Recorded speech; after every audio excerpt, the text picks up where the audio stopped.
उद्या सकाळी गवारीची भाजी बनवायची होती म्हणून म्हटलं रात्रीच साफ करून घेऊया, कारण सकाळ सकाळी वेळ मिळत नाही। पिल्लू म्हणत होता आई तुला काय हेल्प करू, तो म्हणत होता कैचीनं कट करतो। म्हटलं नको बाबा, अशी गवारी जुळवून दे, मी कट करते। तर तो मस्त जुड्या जुड्या करून तयार ठेवत होता। अशी छोटी मोठी कामं मुलांना सांगायची, मुलांचा कामातला इंटरेस्ट वाढतो याच्यामुळं। तर बघू शकता मस्त इटुकले पिटुकले हात जुड्या करून ठेवत आहेत। तर अशा पद्धतीने आम्ही गवारी रात्री छान साफ करून ठेवली। आता दुसऱ्या दिवशी सकाळी आपण भाजी करायला घेतलेली आहे। तर मी कुकरमध्ये तेल घातलं, त्याच्यामध्ये लसूण घातला, कांदा घातला। कांदा चांगला परतून घ्यायचा आहे। इथं मी तोपर्यंत गवारीसुद्धा धुवून घेते मस्त। तर कांदा छान परतून झाल्यानंतर त्याच्यामध्ये आपण गवारी घालायची आहे। बऱ्याच वेळेला तुम्ही बघितलं असाल भाजी किंवा भातासाठी मी हाच कुकर वापरते, कारण हा कुकर एवढा भारी आहे ना की काही विचारूच नका। आणि 6 ते 7 माणसांची भाजी किंवा भात याच्यामध्ये होतो एकदम व्यवस्थित। जॉईंट फॅमिली असेल तर भाजी करण्यासाठी चांगला आहे। डिस्क्रिप्शनमध्ये मी लिंक देते, तिथे जाऊन घेऊ शकता। तर बरेच लोक विचारत होते मला की हा कुकर कुठल्या कंपनीचा आहे वगैरे वगैरे, म्हणून मी सांगितलं फक्त। गवारी छान थोडी परतून घेतल्यानंतर याच्यामध्ये मीठ घालायचं। मीठ घातल्यानंतर सुद्धा एकदा चांगली गवारी परतून घ्यायची, अगदी त्याला छान पाणी सुटेपर्यंत। नंतर गवारीचा थोडासा कलर चेंज झाला की याच्यामध्ये मसाले घालायचे। मिरची पावडर घातलेली आहे, हळद घातलेली आहे, गोडा मसाला घातलेला आहे, नंतर थोडासा गरम मसाला घातलेला आहे। मसाले घातल्यानंतर छान परतून घ्यायचं सगळं। आता गवारीची भाजी बऱ्याच पद्धतीने बनवली जाते। काही लोक मिरची आणि लसूणमध्ये फक्त बनवतात, काही लोक भाजून घेऊन मग बनवतात कांदा टोमॅटो घालून।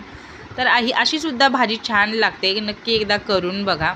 नंतर सगळ्यात शेवटी याच्यामध्ये ओबडधोबड केलेलं शेंगदाण्याचं कूट घालायचं। शेंगदाण्याचं कूट ओबडधोबडच घालायचं, कारण गवारी खाताना शेंगदाण्याचं कूट दाताखाली आलं ना खूप भारी वाटतं। तर तुम्ही नक्की एकदा करून बघा या पद्धतीनं भाजी, तुम्हाला सुद्धा आवडेल। एकदा नाही का आमच्या ओनरनी माझ्याकडनं टिफिन घेतला होता, तेव्हासुद्धा त्यांना मी गवारीची भाजी दिली होती, त्यांना खूप आवडली। थोडंसं पाणी घातलं मी पेलाभर आणि झाकण लावून एकच शिट्टी केली।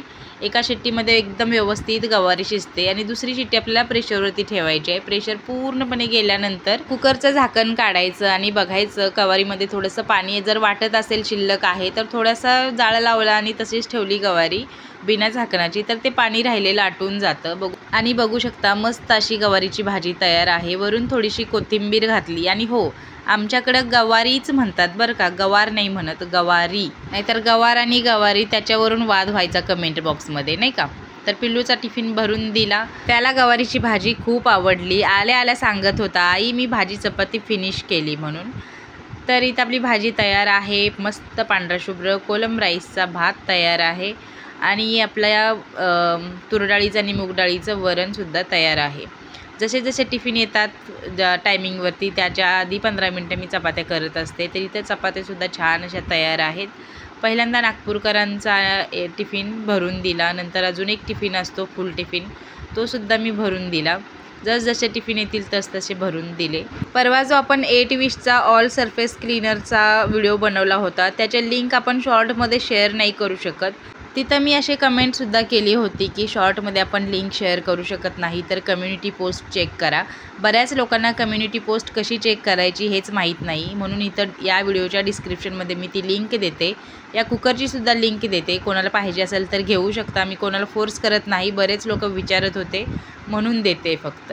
तर इथं हाफ टिफिन जो होता तो सुद्धा छान असा भरून दिला। नंतर आपला जिमवाल्यांचा टिफिन आला, त्यांनासुद्धा मस्त सॅलड, चपाती, डाळ आणि आज चिकन बनवलं होतं, ते सुद्धा त्यांना छान असं भरून दिलं। तर मी काय म्हणत होते की मुलांना थोडी थोडी छोट्या छोट्या कामांची सवय लावा आत्तापासूनच, म्हणजे त्यांच्या ते अंगवळणी लागतील कामं, नाही तर मुलं आळशी बनतील। आमचे कारभारी तर काही मला कशात हेल्प करत नाहीत, पण पिल्लू आमचा खूप हेल्प करतो। असा गवारी साफ करताना तुम्ही बघितलंच असेल, तसाच तो पावटा राजमा वगैरे पण साफ करू लागतो। आणि झाडू आण म्हटलं की झाडू आणून देतो, सुपली आण म्हटलं की सुपली आणून देतो। असो रात्री आम्हाला प्रोजेक्ट करायचा होता, पिल्लूचं स्टोरी टेलिंग कॉम्पिटिशन होतं, त्याच्यामुळे शूटिंग करायला काही वेळ भेटला नाही, पण टिफिन भरताना मी त्याचा व्हिडिओ केलेला आहे। तर मस्त पांढरा शुभ्र भात, वरण, भेंडीची भाजी आणि चपाती बनवली होती। तर आज 3 टिफिन होते, एक आमच्या बिल्डिंगमधलाच एकीनं सांगितला होता आणि 2 बाहेरचे। रात्रीचे मी जास्त टिफिन ठेवत नाही, रात्री जर जास्त टिफिन ठेवले तर पिल्लूच्या अभ्यासाला वगैरे वेळ भेटत नाही, मग त्याच्याकडे थोडंफार दुर्लक्ष होऊन जातं। त्याच्यामुळे रात्री मी कमी टिफिन ठेवते। अशा पद्धतीने सगळे टिफिन भरून दिले आणि आम्ही प्रोजेक्ट करायला घेतला। चला तर मग आता सबस्क्राईब करा।